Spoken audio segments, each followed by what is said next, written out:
everybody. It's your old pal Larry, the horror movie Dick. And I'm back with a movie review. Today we're going to dig into The House in Between. From writing and directing duo, Steve Gonsalves and Kendall Welpton. Now you might know the name Steve Gonsalves from TV shows such as Ghost Hunters and now Ghost Nation.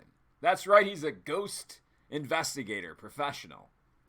We're mixing things up a little bit with this review because this is actually a documentary about ghost hunting. I like the paranormal and the paranormal TV shows, reality shows, if you will. So I'm an expert. Who better to review it than me? Your Dirty Houses. It's a fucking haunted house ghost investigation documentary. You've seen it.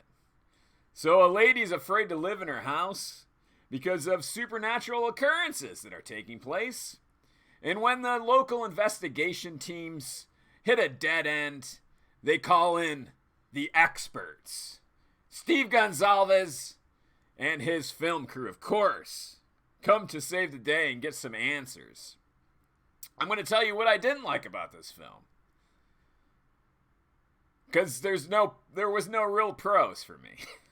As somebody that's seen a lot of these, let's get right to it. What did I not like?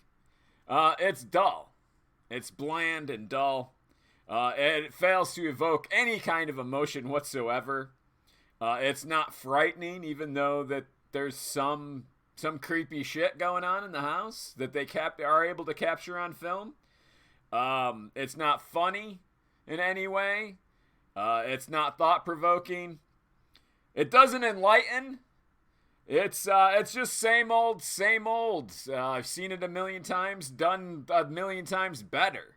They were trying to hit hard like a scientific investigation. As a matter of fact, they're interviewing scientists. We'll get back to that. So they're not going for the sensationalism for sure. But, that doesn't make for an interesting documentary either. You got to dig deep with a documentary. This seemed just kind of, bland and surface level. Maybe soundtrack could have fucking helped it. I don't know, but it was fucking dull. Speaking of scientists, they interviewed several of them, and that falls super fucking flat. As a matter of fact, I can think of one scientist that seemed kind of almost irritated by questions that tried to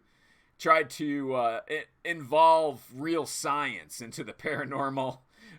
You could tell he's just like, I don't even know what you're fucking talking about. Like, we're worlds apart here. So like that part just falls flat as well. What's one of the worst things about this fucking documentary? Well, they bring in a psychic medium. That is the fucking proverbial turd in the fucking punch bowl, if you will, if I could get that out. It's a turd in a punch bowl as far as ghost hunting goes. No legitimate ghost hunters. And there are some that are trying to legitimately use science to figure out why there are paranormal occurrences in certain locations. Bringing in a psychic medium brings your documentary right down to the bottom. Throws out all the fucking scientists that you interviewed.